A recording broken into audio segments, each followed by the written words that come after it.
All right. Hey guys, we are back with Hello. our low carb book club, chapters 10 and 11 of Jason Fung's book, The Obesity Code. So, how's everybody doing this week? I'm doing I know we good. kind Great. of talked about it backstage already, but Yeah, good just Yeah. for the chapters. audience. What'd you Should I say? tell you should I tell you what happened to me this week? Oh, yeah. I had to go see the cardiologist. Okay. Oh, how'd it Oh, go? Hopefully it was Well, good. not Hopefully it wasn't really, because you were no. having some cardiac symptoms. Well, I'll explain it to you, but when I started my whole journey thing, I had this thing, they thought it was a panic attack. This is going back I believe it was March. But about 2, 3 months ago, I had to go get a physical for my class 1 license. And when they did that, they did is it an ECG or something? And they found an abnormality and they said that it looked like I had a heart attack. Mm-hmm. So, of course, the way the medical system is here, it's like, it's so bloody screwed up right now. It takes so long. So then, then there's this report written, and then I had to wait to get in to see a cardiologist. So I finally got in. They did a stress test, and then brought me back in, and they said yes. I did have a heart attack. There's a dead spot on part of the heart, Hmm. and because the way the medical records are kept, there was no record of a thing that happened over 20 years ago where they found I had an enlarged aortic root. So this all came up in the discussion. And then the cardiologist said to me that my family physician who retired really dropped the ball, because what happened years ago was every couple of years I'd go in, they do an ECG to make sure that the root didn't grow. So because it didn't grow after a couple times, they just stopped doing it, which I guess is the absolute worst thing to do. So they booked me in to have another one done, which was done, what was it, Thursday or Friday, Kim? And One of those. basically when I was at the cardiologist, she told me, she says, um, we're gonna book you for that and a CT scan. And so I actually went to go see my son at his work because he forgot his wallet. And I was on my way to an appointment, and I get this phone call from the hospital. And they said, well, we've got an opening for you. Can you please come in? And I said, well, do I have to do it today? She says, well, it was marked as an emergency.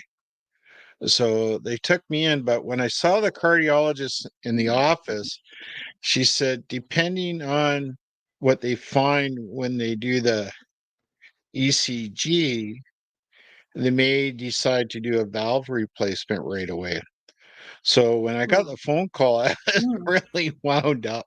I was I'll like, bet. holy, I got to drive myself there. I might not be coming home. I don't know what's going on. So I go in there, and this fella, Roger, he was doing the test for me, and he goes, why are you in here today? So I told him the story. So they do it. And I said, so when does the cardiologist get the report? He says, not for a week or two. I go, what? I said, Emergency. I was told, yeah, I was told I might be staying in here. And he goes, nobody told me. He says, you can go home. So I went home. Well, So I mean, yeah, so they must not have seen anything indicating an active heart attack. I mean, an EKG can show an old heart attack. Who knows when it would have happened.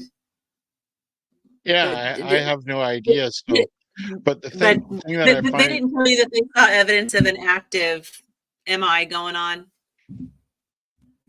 An Just MI? like an What's old that? one. Oh, heart attack. No, well, I guess the heart's not actually beating properly, whatever that is, right? Oh, okay. Okay. So they said there was a definite heart block of some Yeah. kind, but Yeah. it depends on what it is. But the good part about it is that doing all this testing, they did all my blood work and all this stuff, and they couldn't understand why my cholesterol levels were so good and my sugar levels and stuff. So I guess as far as the carnivore diet goes, it's had some positive effects on my life. That's good. But yeah, Yeah.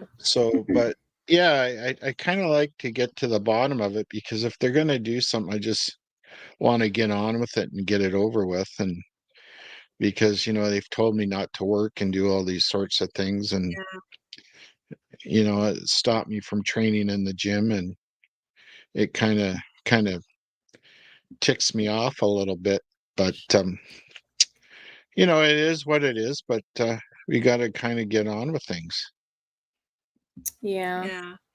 Well, Well, Bubba, I hopefully hope everything works out. Yeah.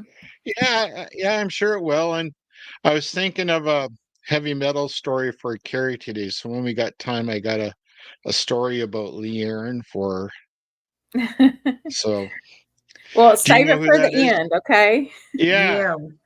And I You got got it, something Mark? for her too. Look, Oh, there Oh, we go. cool. my guitar Oh, earrings. cool. Those Those are are it. Just for you great. guys. Those Very are cool. great. All right. So, we want to get started on the book, guys? Man, I was like fascinated with this part for some reason. And it's stuff that I kind of already knew in a way, but then seeing it laid out like this. So I didn't mean to jump in. Did anybody else want to go? But I was just like, wow, Oh, no, this go is ahead. wild. Yeah. Okay. And I've got my notes here too. But like, of course, he was talking about Me like, too. yep. So he was saying that whenever the body is exposed to a constant stimulus, it acclimates to it.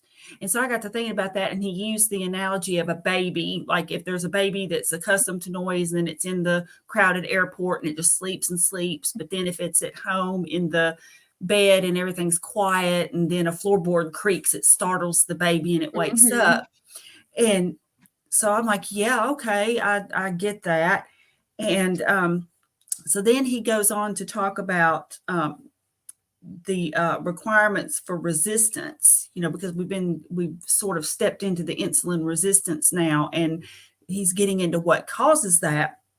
And so it's not high hormone levels only, it's high hormone levels at a constant rate. Right. That does He's that. persistent. Yeah. And so he said normally insulin is released in bursts, which makes sense. So like when you eat something, and of course, depending on how sugary or how many carbs or whatever that it has in it, insulin will be released. But then normally what happens in the body is that goes right back down. And of course, he gets into meal frequency. And I remember even as a kid myself, I mean, I grew up, I was a young child in the 70s. And I mean, we had 3 meals a day and that was it. And like he also made the point in this section that back then, like in the 60s and 70s, people did eat pasta. People did eat desserts and sugary things and bread and things like that.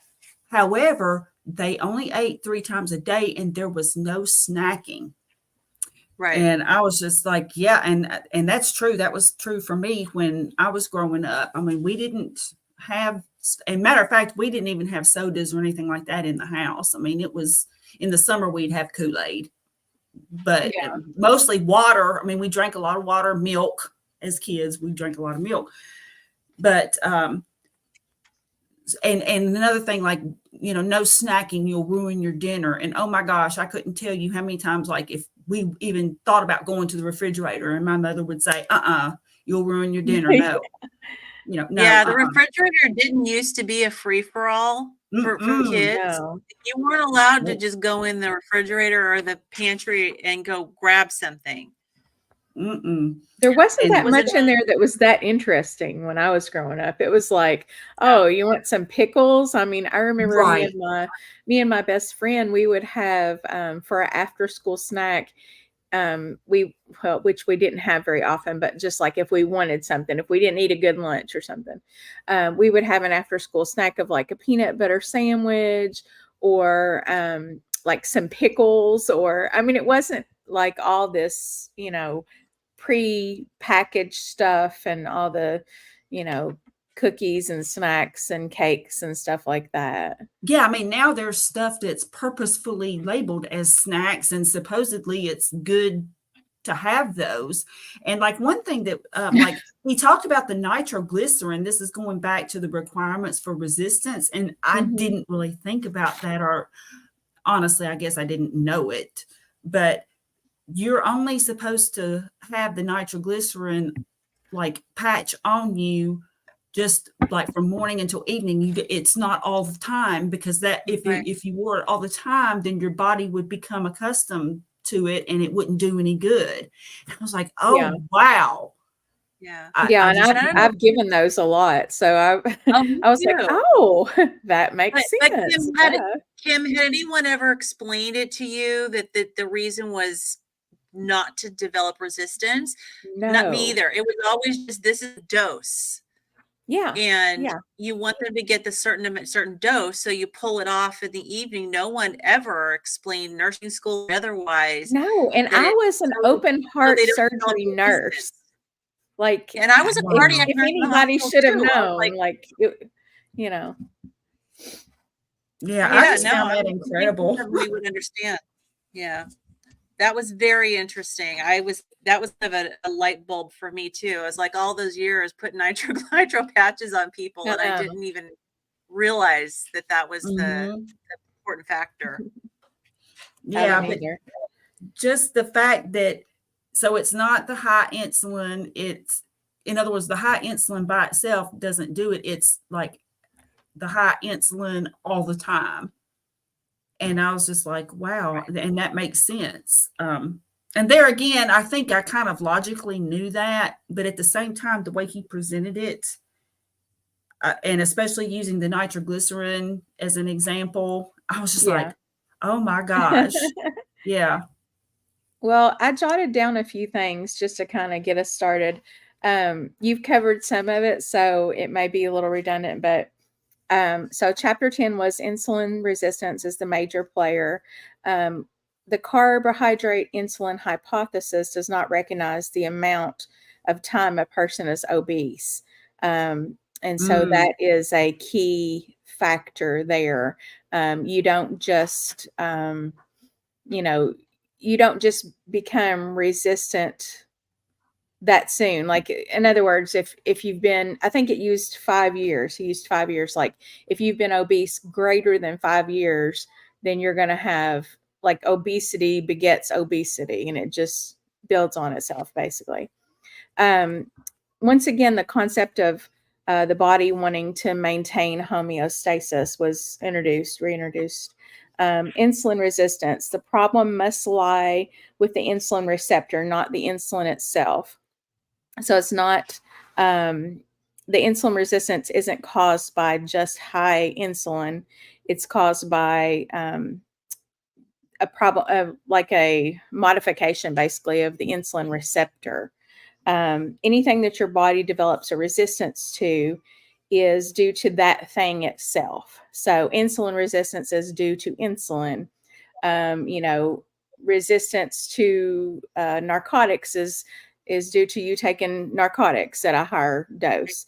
And then the higher the level of something that you put in your body, the more likely to be resistant to it you will be, which AKA another word is tolerance, tolerance to narcotics, tolerance to different drugs. Antibiotics cause antibiotics resistance. Oh, yeah. Viral infections cause the body's resistance to viruses. The higher the dose, the greater the resistance. Let's see here. Exposure leads to resistance. To keep patients from becoming resistant to nitroglycerin, the patch is taken off for several hours a day, which was what you just said. Insulin resistance caused in case of an insulinoma. I actually had a patient once years ago, probably 20 years ago, that had an insulinoma, which is a insulin secreting tumor, and we could not keep their sugar up. So that was I've always wondered why I haven't had more than one of those. And from what he's saying, typically people who have insulinomas that develop, their body develops a way to, counter that, basically, because it wants to maintain homeostasis. So, and that can cause insulin resistance, that having that tumor, to protect yourself from having low blood sugar, basically. And then it says insulin resistance is reversed by dramatically lowering insulin. But then he went on to say that, it's not really that simple of lowering it. It's much more complex, of course, in true Jason fashion. I know, right? We have got a cliffhanger here, right? But he went on to say that he can make anyone insulin resistant. Insulin causes resistance and also weight gain. Insulin resistance causes higher insulin levels. Even if the blood sugar gets better, this was what got me. This was what really surprised me.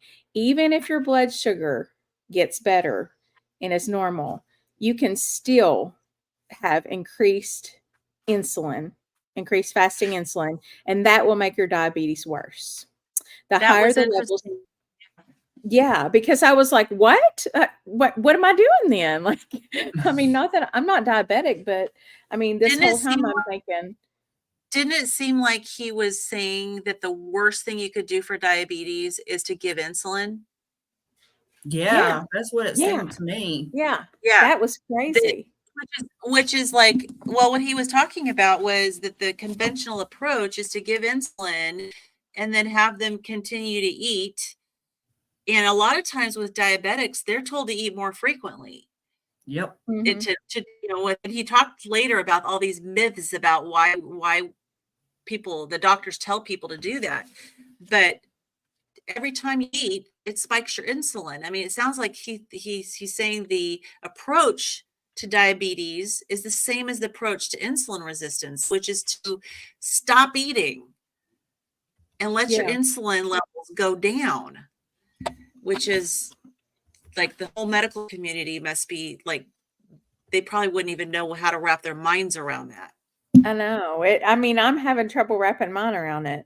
Basically, he said, the higher the insulin level, the greater the resistance. The greater the resistance, the higher the more increased the insulin level goes. It's a vicious cycle. And the longer that cycle continues, the worse it becomes. So, yeah. This was a packed chapter. I know this was a packed chapter. Mm-hmm. And it was interesting that he was talking about, he was saying here on 107, I underlined that conventional caloric theories of obesity assume that losing 10 pounds is the same experience, whether you've been overweight for 1 week or 1 decade.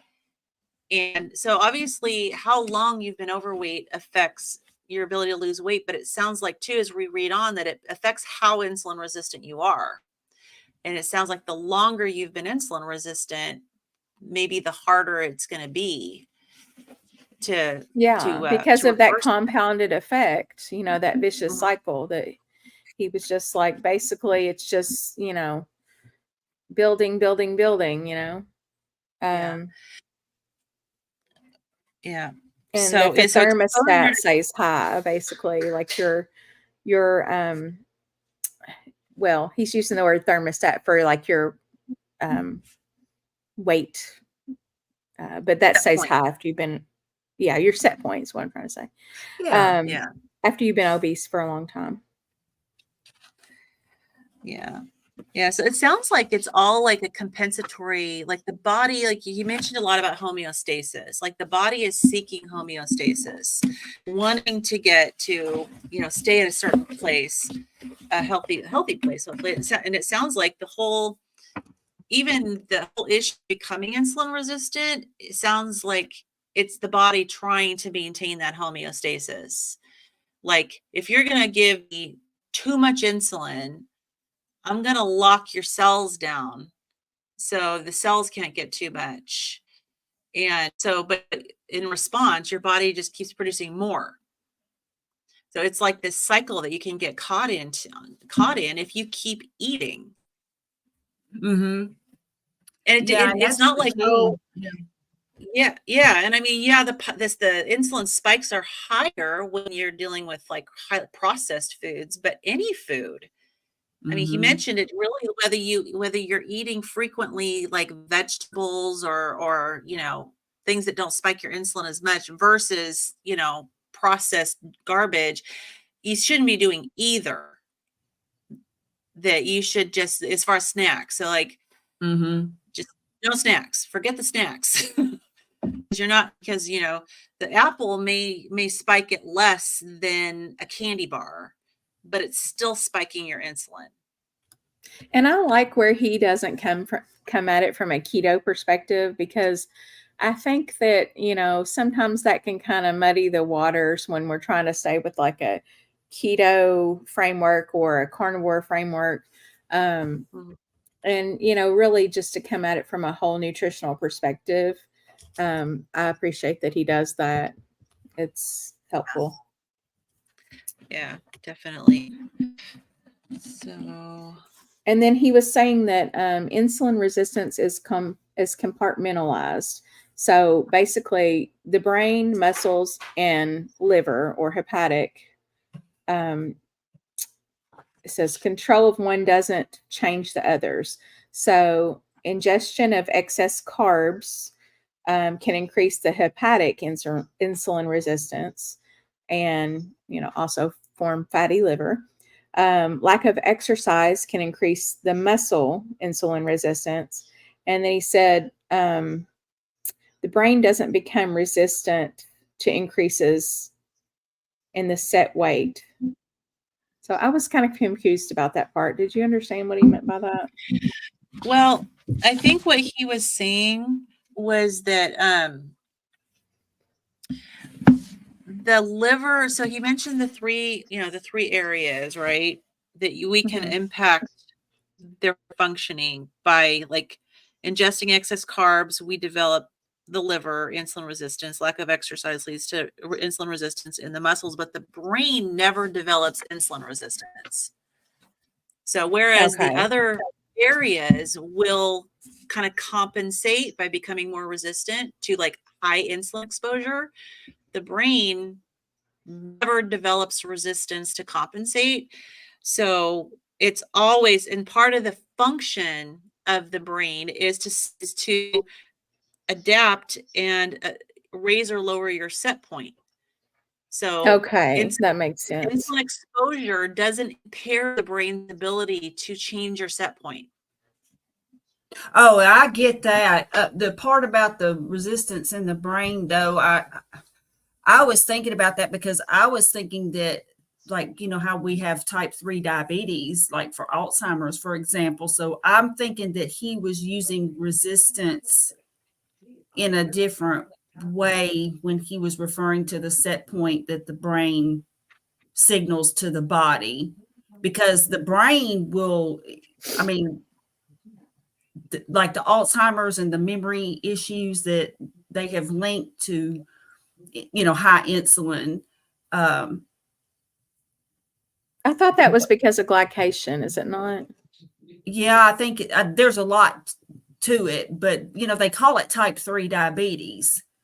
So that's why I was kind of confused a little bit about the usage of the word, like how he was referring to resistance. Like, was he talking about it in the sense that, because what happens is the brain can't get the glucose that it needs, and it's needing it, and it's signaling for more, and it's not getting the energy that it needs. So like, that's why some people, when they are either given exogenous ketones, or if they go ketogenic or lower, then they actually show improvement because their brain is getting some fuel. So see, I was kind of confused when he was talking about the brain there. This would be a question we can ask him if he comes on. Yes. Let's send him? clip this and make sure we have it, because I don't know if I'll remember the question quite Oh, right. I'm going to go back and watch all these. If he, I Yes. don't Did you expect send him him a to, message yet? honestly. He Did might. you see? I made him a little short. Did y'all not see it? I saw it. I saw it. You got to see it. I tagged you in it, but go back, go look at your tags on YouTube. Or, I've had mentions. company at the house, so. Oh, it was just yesterday. So yeah. My in-laws have been here since Friday, so I've been kind of off my phone. Awesome, cool. Well, I hope. I thought it might be a way to get his attention, like without just sending a boring email. You know, kind of put a face to it, and just whatever. So yeah, well, you know what? Let's mark page 116 and 117 as like, we need more explanation, because I mean, and it may be that he's speaking just specifically about the insulin's impact on the brain, whereas because there's many other substances in the body, like that. You were talking about glucose, there are many other substances in the body that affect the brain, but maybe this is just insulin, and it may be just the set point that it's affecting or not affecting. I was kind of wondering if maybe it, I mean, I don't even know if that makes sense. Never mind. I'm not going to explain it because it's like a random thought. I'm like, sometimes well, if it doesn't become, okay, so if it doesn't become insulin resistant, then is it just like using that and lowering your blood sugar so much in the brain that it doesn't have good sugar to function on at that point? I don't know. I mean, he only talks about it in relation to how the brain regulates your body set point. Okay. He's not going so that would be other areas of brain function other than that. So I don't know if we can draw any other conclusions without more information. Yeah. But I think the key is that whereas the other parts of your body become resistant, your brain doesn't. And so in the presence of high insulin, the brain will raise the body's set weight. So, but it seems like no matter where, I mean, insulin, you gain weight, but then the brain proceeds to raise the set point. It thinks you're not at the right weight because there's more insulin. Like it's trying to fix itself. And so the brain just says, oh, okay, well, you need more.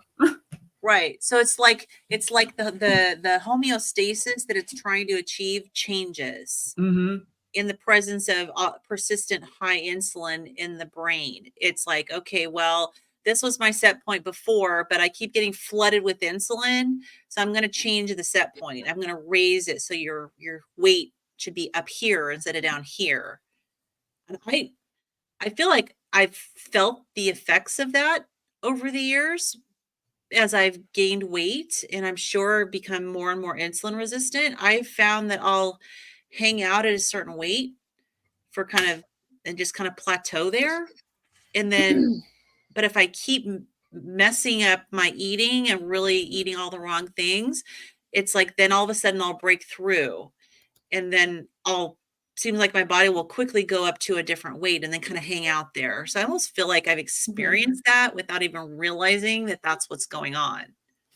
Well, I've not really realized that this was like what actually happened, but I've always known, like, especially since I started keto probably 6 years ago, I've always known that, like, if I had a little plateau, if I kind of like mixed it up a little bit and added some carbs in one day and kind of, I called it like confusing my body. I don't know. Then I would actually be able to go ahead and break past that sometimes, like by adding a few carbs back. I'm not talking about like a bunch of junk, just, a few like a few more vegetables or higher carb stuff. I might eat an apple or something like that.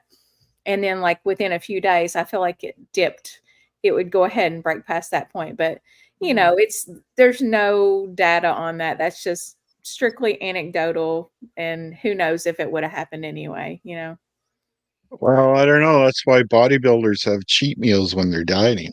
Mm-hmm. Why is that? Well, it breaks the cycle because your body's resisting. It doesn't want to change, right? So when you eliminate your carbs and it's looking for it, it holds. Your body holds, right? So sometimes to get it to release, you got to consume more, and then it's like it shocks the system, right? Yeah. My son's a competitive bodybuilder, and he does cheat meals. And I mean, when he does cheat meals, he eats a lot of garbage. Like he just eats whatever he wants to. But then he's so strict at other times. But yeah, it kind of chucks your body into getting out of I guess it's instinct to want to try to maintain a certain level. Yeah. And that it kind of makes sense with like what Bella does with the what do they call it? Priming or whatever.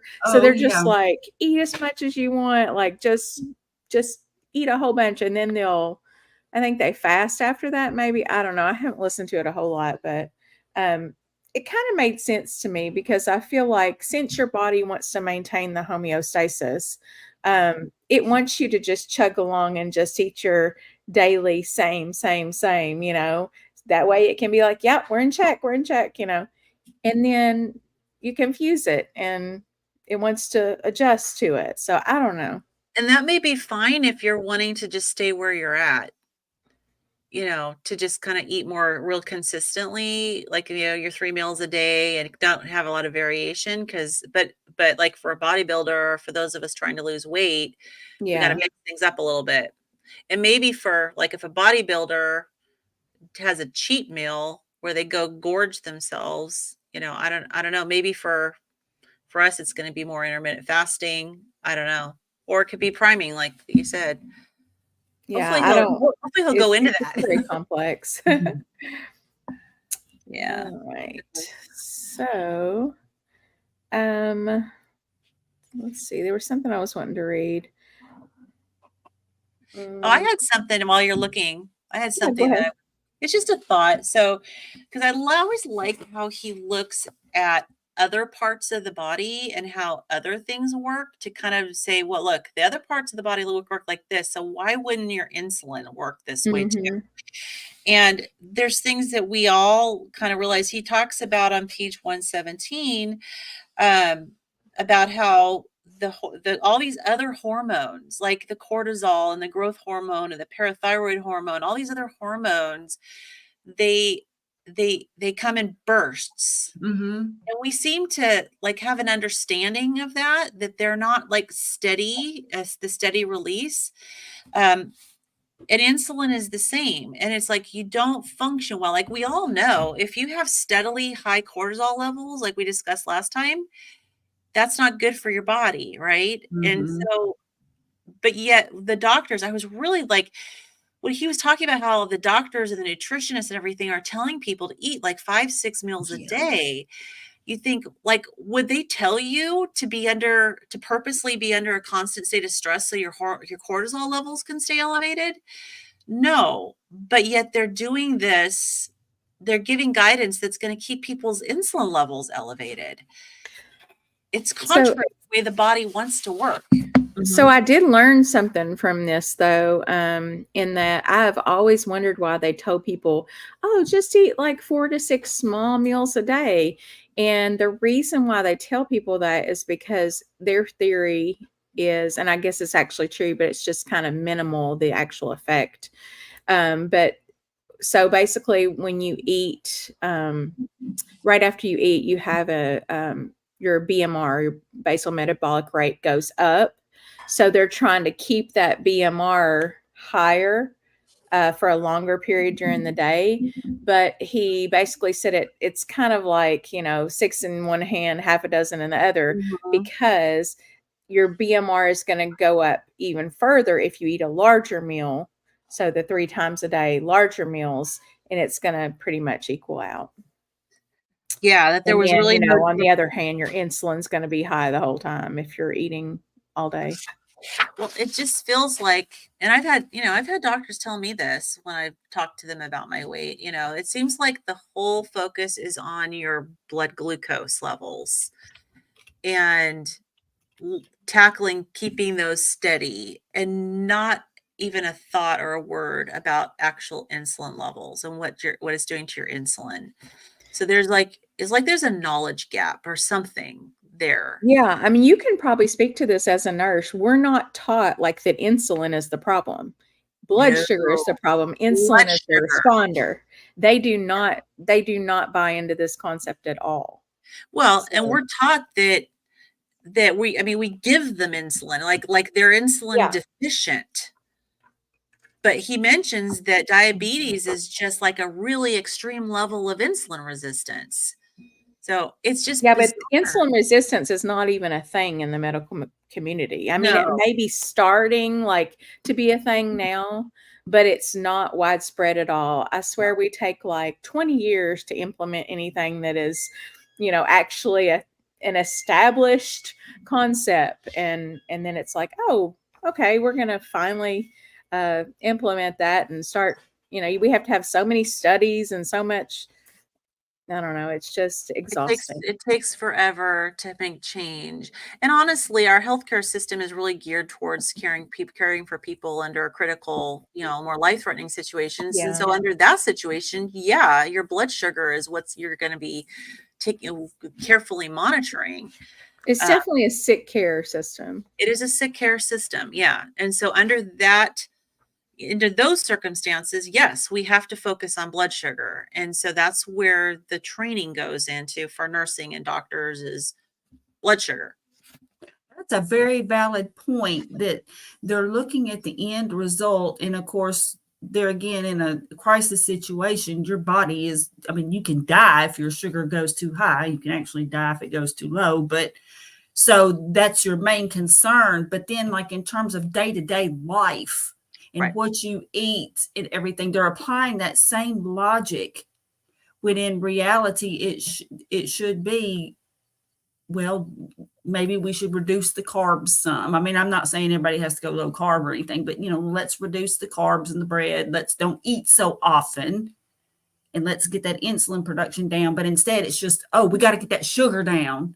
And see, that's what happened with my mother. When she was first diagnosed with diabetes, she was a slender woman and pretty energetic and healthy otherwise. But she just kind of bought into that thing of, I can eat what I want as long as I take the insulin. And as she took that insulin, that weight came on and her health got worse. And, she ended up having, heart issues and died of congestive heart failure, and this was over a span of, like 18 years. But still, I look ahead and I'm thinking to myself, 18 years from now, that's not where I want to be. But it's just funny how when you were talking about the in an emergency situation, it is proper to look at the blood sugar and be like, yeah, we got to get that down so that this person doesn't die. Well, but for just day-to-day life, it's what they're looking at is totally wrong, or it's just not appropriate for that scenario. Yeah, or like in the case of the patient with the insulin secreting tumor, and I had one patient like that too. You're working on giving them glucose.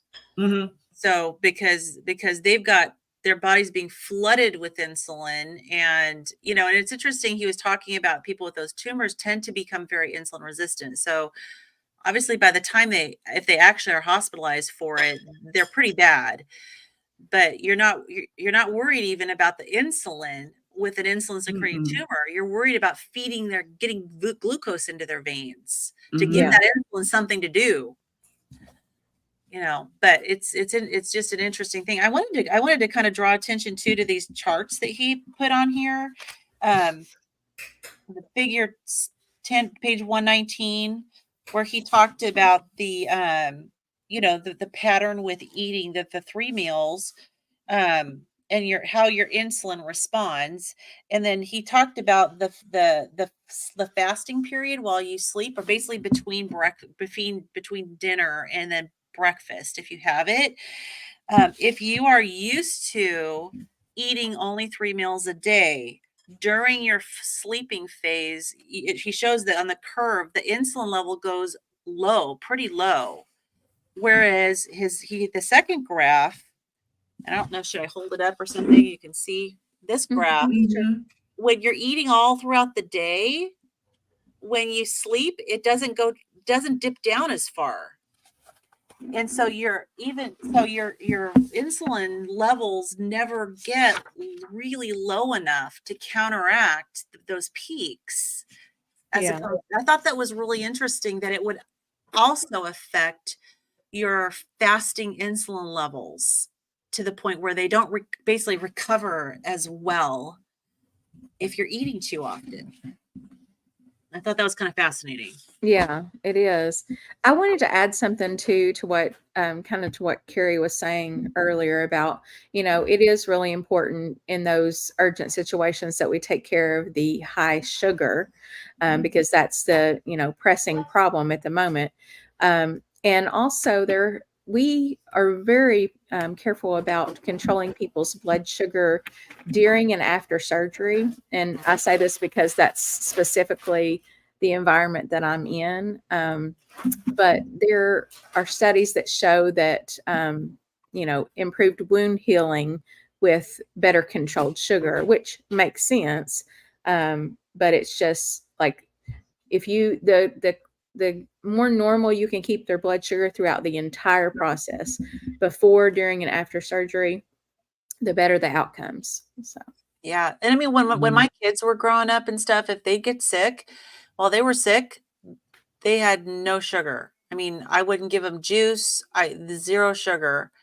And because I mean, it's not good for you when your body's trying to heal, and or if you have an infection. Yeah.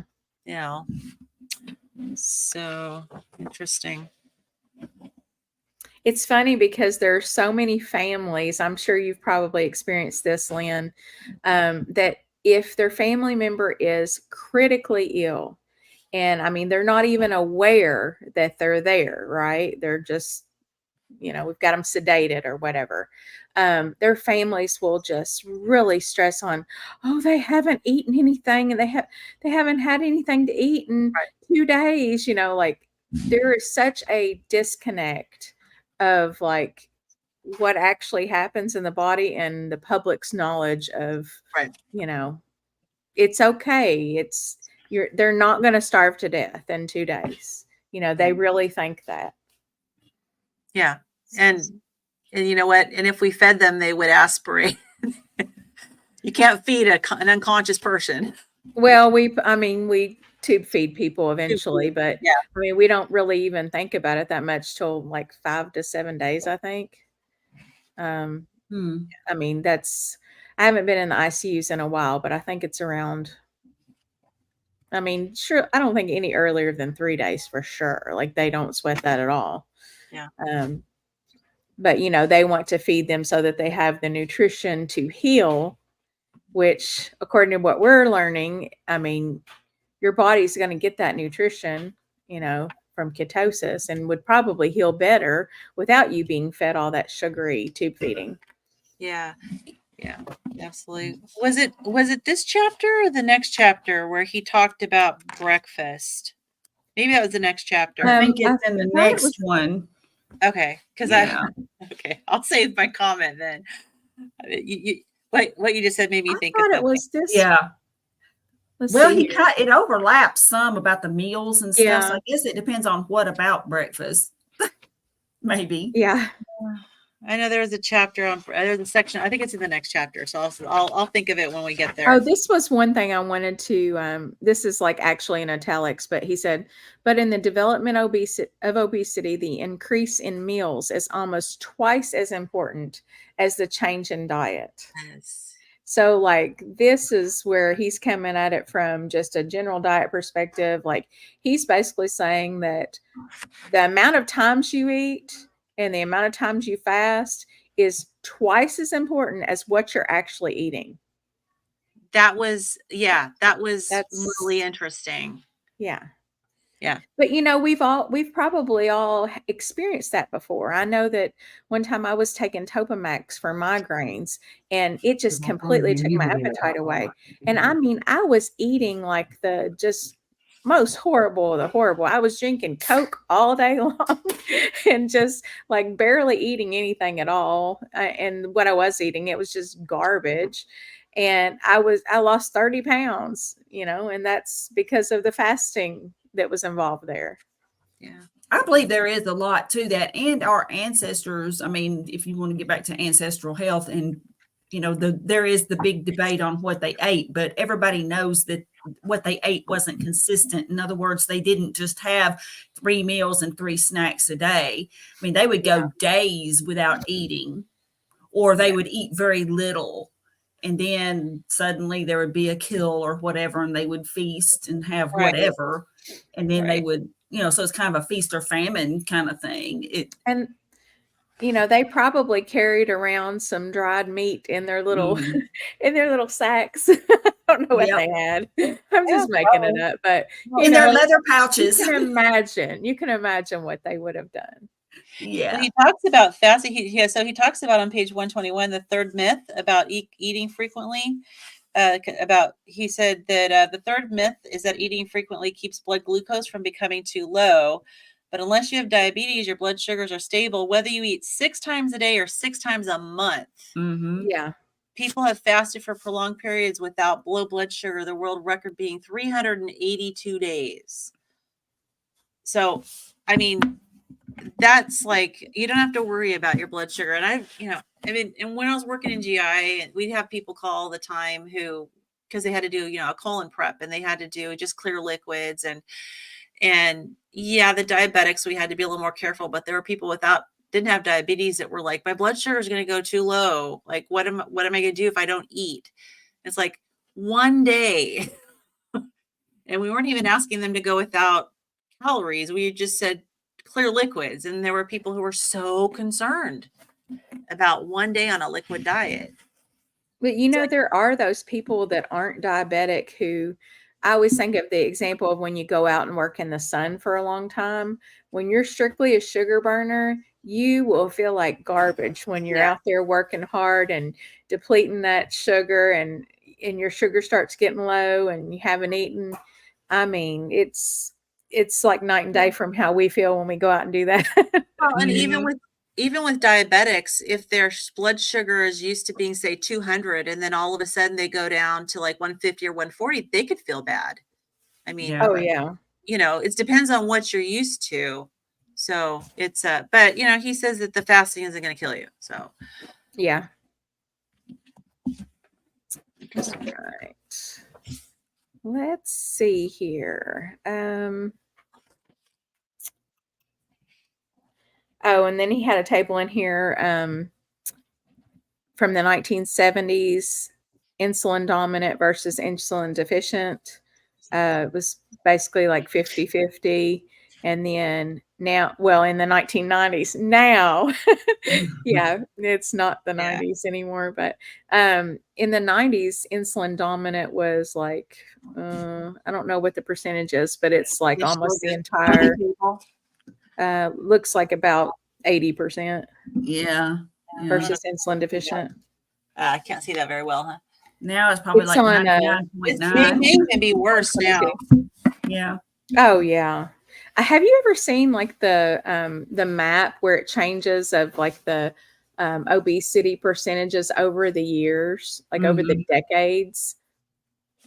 I mean, how can we just ignore that? Like, how can our government? They see that. I think a lot of the answer is in the next chapter. I think they hope that we're going to ignore it. Like they hope we're not going to notice, and most of us don't. Most of us are just like, oh yeah, we're all getting fat. And then we don't, like, nobody does anything about anything. It's just, nobody insists that the legislators do anything. It's just kind of like, Oh, that's just how it is.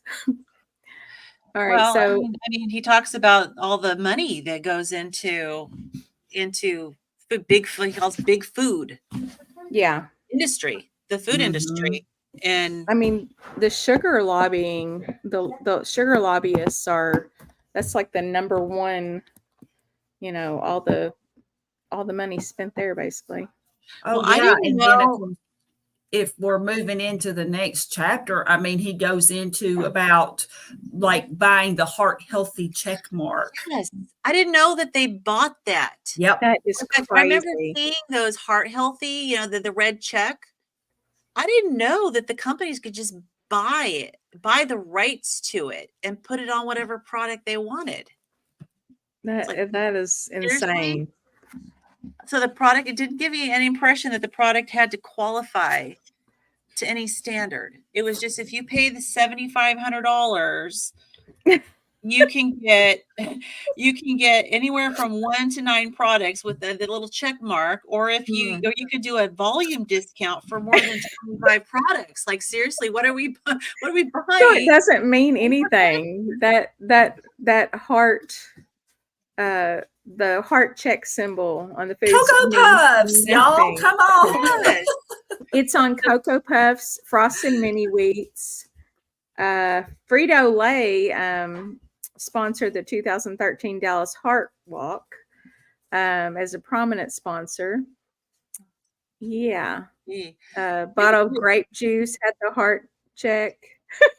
You have a comment about the hunter gatherer. William, do you see that comment from William McCartney? Mhm. Yeah. Ancestors were called hunter gatherers. It's called hunting, not killing. If the hunter doesn't catch a break, then we all fasted. Yep. Yeah, that is right.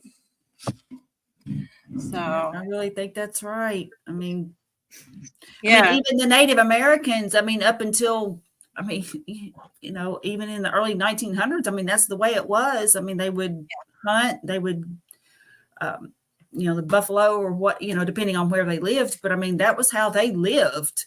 And it was very important as to whether they had a kill or not. Yeah. And if they didn't get one, then there was what they used to call rabbit winters, and there was rabbit starvation, which meant like they could kill and eat rabbits, but they didn't have enough fat. So the fat was very important because they would starve without enough fat to go along with the meat. Yeah, it's fascinating to look into all that. Yeah, well, I mean, it's too. He talks about this study from Harvard where he found that they found that accepting funds from companies whose products were reviewed increased the likelihood of a favorable result by approximately 700%. Yeah, 700%. 700%. Yeah. So if you're basically, if the manufacturer is contributing financially to this clinical trial, there's a 700% increased chance that the results are going to swing in their favor. So how can we rely on anything? I don't know how. Yeah, they'll quote a study, and it's like, but then you get to looking at like so-and-so received funds from blah, blah, and it's all from these food companies or a pharmaceutical company. So it's like, you can't believe what that says. And that's if they have direct ties. Like, there are so many instances of people tracking it down where they didn't release that they had ties to this company, but it was like, oh, they didn't work for them, but their wife's brothers, whatever. Yeah. Yeah. Well, it's so interesting too. He talked about the list of ingredients. He didn't name the meal replacement shake.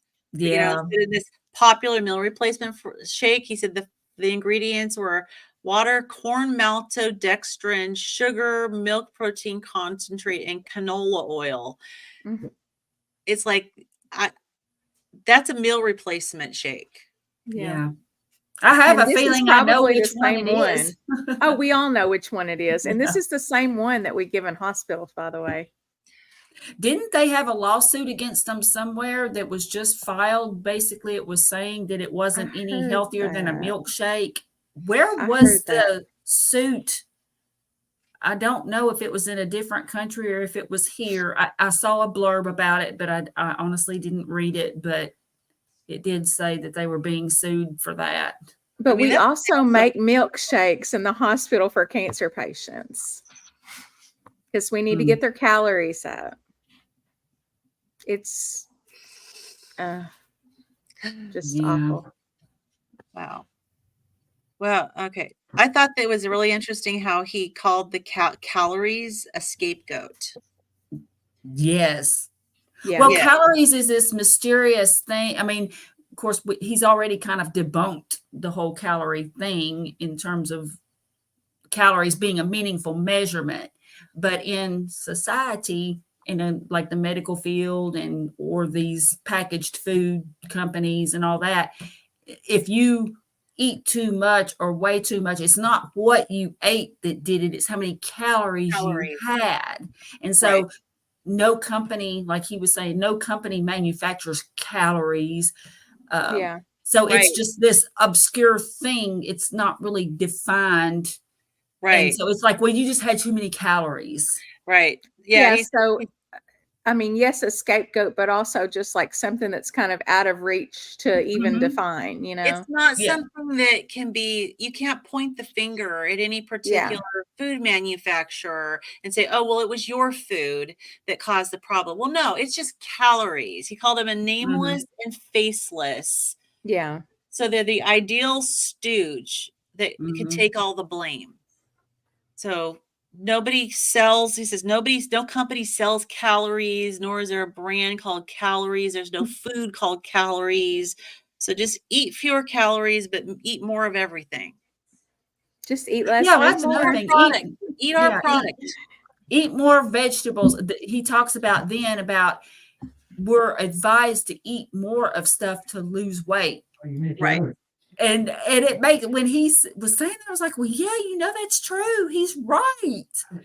Right. He's right. How can it? So we're not only advised to eat all the time, several times a day, but it's like add fruits and vegetables. Right. And mostly people add fruits, to be honest, because they Yeah, lump fruits and vegetables together. No one likes vegetables. Yeah, so they lump them together.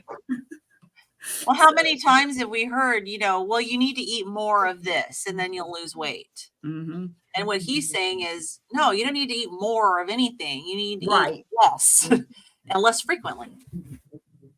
So interesting. But yeah, I mean, all of the money that goes into promoting the products that make everybody obese, I think that's probably, Kim, why, like you said, it's so obvious. Can't we see all the trends?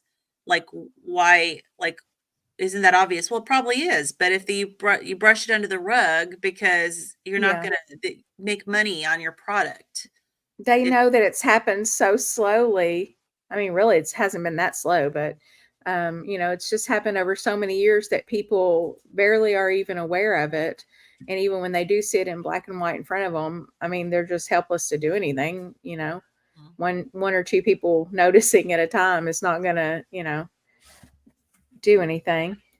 Yeah. And the garbage food is cheap. Mm-hmm. It's easy, when people are strapped for money, it's cheap. It's hard to, it's more expensive to buy really good, high quality food. Well, and then what they do is they fortify it. And like it'll even say on the box, fortified with 16 essential vitamins and minerals or whatever. And so it makes it sound much better than it really after they removed it all. Yeah. Removed all the natural nutrients, and then they process it and then add some stuff back. It's bizarre, really. Like the whole healthy whole grains. The only reason they might even resemble being something healthy is because they fortify it with. Well, it makes it sound like they care about us. Just imagine that. So sweet. God bless them. They care so much about our health. The very last, I was wanting to read like the very last couple of paragraphs. Basically, of course, he's giving us a cliffhanger, but the new science of diabetes. Excessively high insulin resistance is the disease known as type 2 diabetes. High insulin resistance leads to elevated blood sugars, which are a symptom of the disease. In practical terms, this means that not only does insulin cause diabetes, or I'm sorry, not only does insulin cause obesity, but also that insulin causes type 2 diabetes.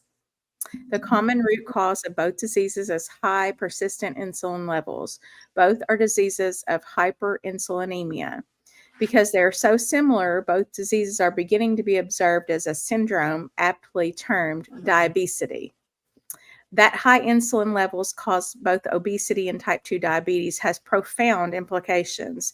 The treatment for both is to lower insulin levels, yet current treatment focuses on increasing insulin levels, which is exactly wrong. Giving insulin for type 2 diabetes will worsen, not improve the disease. But can lowering insulin levels cure type 2 diabetes? Absolutely. The many misunderstandings about type 2 diabetes would require another book to clarify. And yeah, so that's what we were talking about. He's saying giving insulin for diabetes is the worst thing you can do. yeah, and that's all it does the is make it treatment. That's what we do. Yeah. Well, it has that quick effect on the blood sugar, but all it does is it perpetuates that vicious cycle. Yeah, and it all goes back to the fact that we are a sick care system and not a, hey, let's keep you well before you get sick system. Right. And I did remember what I was going to say about breakfast. Okay. Because it is in the chapter. This is just something that I was interested in because he was talking about how you really don't need to eat breakfast. But the paragraph on 131 where he says every morning just before we wake up, a natural circadian rhythm jolts our bodies with a heady mix of growth hormone, cortisol, epinephrine, and norepinephrine or adrenaline. This cocktail stimulates the liver to make new glucose, essentially giving us a shot of the good stuff to wake us up. This effect is called the dawn phenomenon and has been well described for decades. So that was kind of like a interesting, like, oh, okay, your body right before you wake up produces all these hormones to stimulate your liver to make your fuel. So you really don't need to eat breakfast. Like you wake up fueled, and he was talking about how people are like, well, I got to fuel myself in the morning. But your body has already done it for you. And it makes me wonder, like, okay, so if you're not eating like you're supposed to be eating and you're metabolically unhealthy, would you be like more sleepy all the time, especially in the morning? Because that might not be doing what it's supposed to be doing. Does that make sense? Yeah. Because I mean, we can mess ourselves up. So maybe this isn't working well. I've been a sleepyhead for years. And I don't know. It seems like it might go together. I don't feel a jolt when I wake up. I mean, I wouldn't say a jolt, but like with my new diet, I do wake up a lot easier to my alarm clock, and I don't feel as sleepy, you know. Yeah. But when you think about it, like, I mean, I remember when I was in school, we didn't used to have snacks and stuff, but now they're feeding these kids snacks all the time. And it's like, what would happen if kids first thing in the morning had a big breakfast of bacon and eggs? Like, would they even be hungry before lunch? But they're probably getting garbage. And he mentioned even like, oatmeal, the instant oatmeals, parents that are trying to feed their kids, quote unquote, healthy foods are still spiking their insulin levels up really high. And they're not getting good quality fat, which feeds their brains. So, no wonder kids are hungry mid-morning during school, because they're probably crashing at about that time. And no wonder that they're acting out too. They're getting hangry. Yeah. Like they fight amongst themselves, or they just misbehave. Yeah. And, more and more, there are just behavior issues in schools. My daughter-in-law is a school teacher, and it's challenging these days. And the kids, I mean, the lunches that are provided, it's basically garbage, and the snacks and everything else. They're, for the most part, kids are not eating very well. And there's just more behavior issues. And it's just like things that she tells me happens. I look back, like even to when my kids were in school, those things, that type of behavior was just not heard of. And when I was in school, there would maybe be rumors of somebody who might have done something somewhere, but nobody ever knew anybody that did that kind. You know what I'm saying? And so it's like now, just as all of this has changed, even the behaviors have just totally. And I can see why those kids would misbehave. They're not getting enough fat, so that they're not learning. They're not able to learn and think. Their brains aren't growing. And then they're just running on sugar and they're crashing and they're hungry. Yeah. Yeah. It's sad, man. It is 6:07, so I guess we better wrap it up. Bubba, were you wanting to tell us? Oh yeah, what were you gonna tell us, Bubba? I always try and think of a heavy metal story for Carrie. Oh, thank you. Well, you weren't here last week, but you didn't realize we all like metal. Yes. Oh, I didn't know To a that. different extent. Oh, okay. I like it because Okay, my boys play it mostly. Does anybody remember Lee Aaron? Who is To that? be honest, no. She did Metal Queen and What You Do to My Body. Not familiar with her. Don't know. Must Oh, be a Canadian oh thing. my. I don't know. Yes. She was such a babe. She'd even make Rob Halford's pants tight. I'm telling you, she was so good looking. Okay, what's She her would have name? to be really good. Yeah. Okay, so what's her name? Lee Aaron, Leeaaron. And she was a jazz singer, went to metal and went back to jazz. Oh, Metal Queen. So- Here we go. Yeah. Ooh, So yeah. anyways, my buddy Terry I was going to college with, he's like he might even watch this, but he was like a 6'5" Neanderthal looking thing. And there's me and we all had long hair and we go down to the forge and she's performing, right? So she comes out in like her outfit, the hot spandex. That's her. I'm gorgeous. Oh telling you. wow. Okay. Well, she Yeah, that's came who out I with- wanted to be when I grew up. That's the thing Yeah. that on MTV, the video vamps. She And came out with this not like the lace top with the bra thing underneath, and me and him got there like we were the first two in the lineup, right? So we were right in the front. And she came out and she was singing. We're sitting there with our beers. We're like this the whole time, like oh, bad. we didn't even move. So what do you think woke us up? She goes to the lead guitar, she taps his shoulder and she starts laughing and she's pointing at us because we were like this, like, So she noticed you. oh yeah, we were about 4 feet from her, like we were like right there, right on Sniffer Row. I mean, it was that used to be quite the bar, I tell you. It was quite the heavy metal place, but yeah, she had just extremely beautiful gal and quite the voice, incredible range.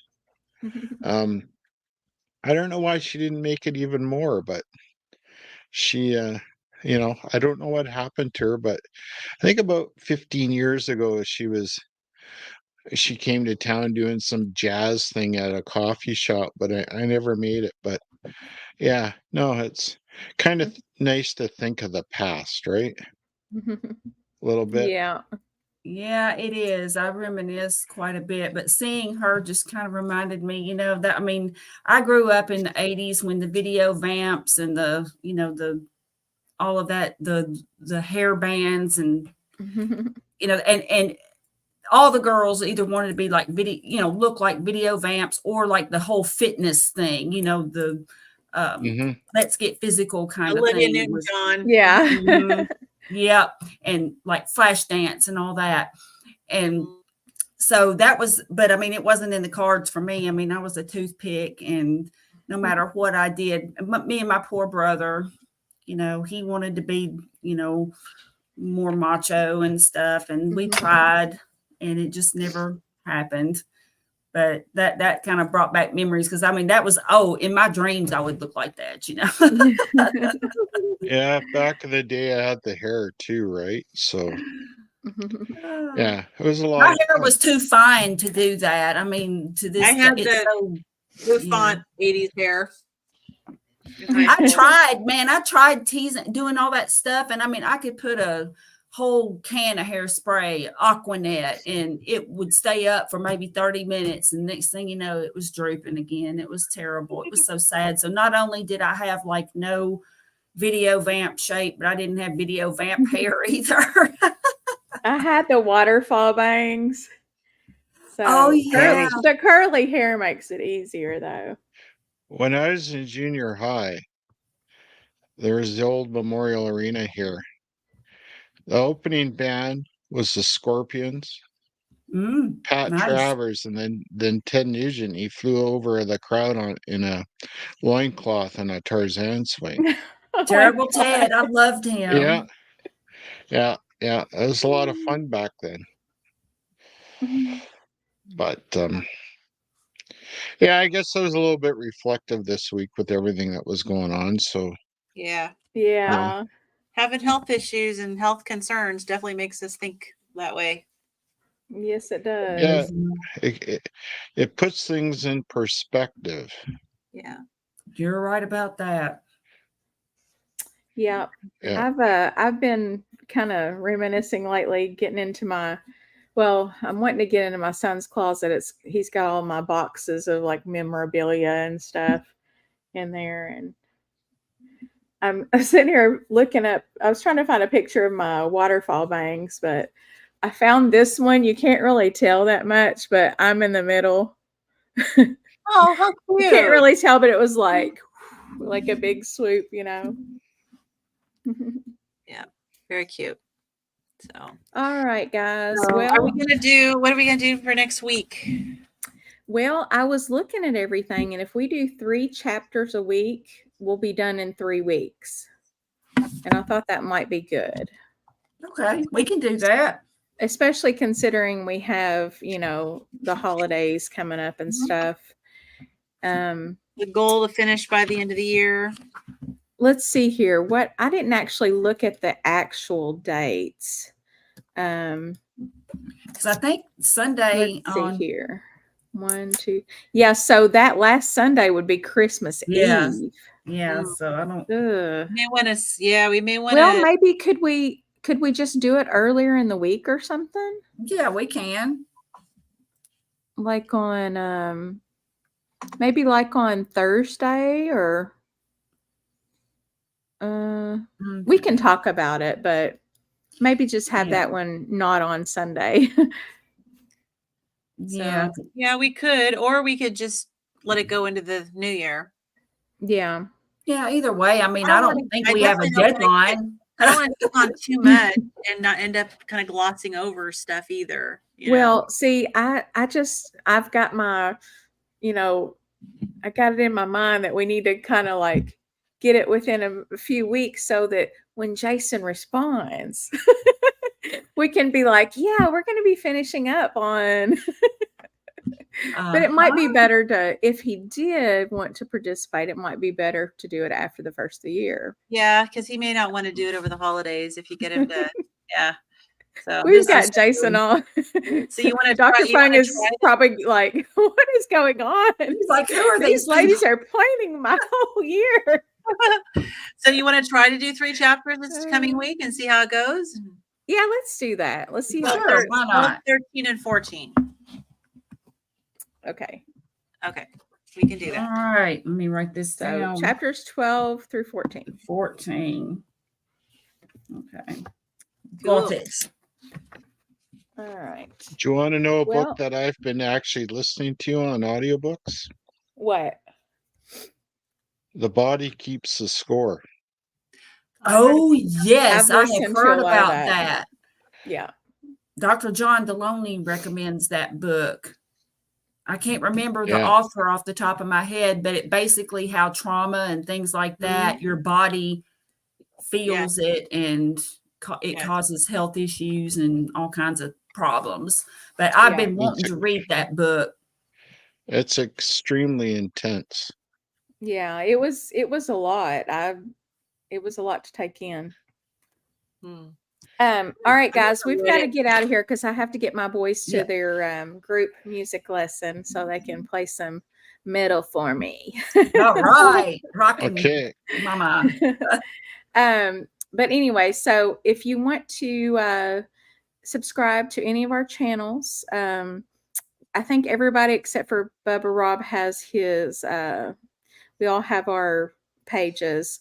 I'm at Nurse Kimberly Lane. Carrie's at My Metamorphosis with an O in the middle. Lynn is at I can't talk, at Midlife Carnivore, and Bubba Rob is at Robert Bubba Baker. Robert underscore.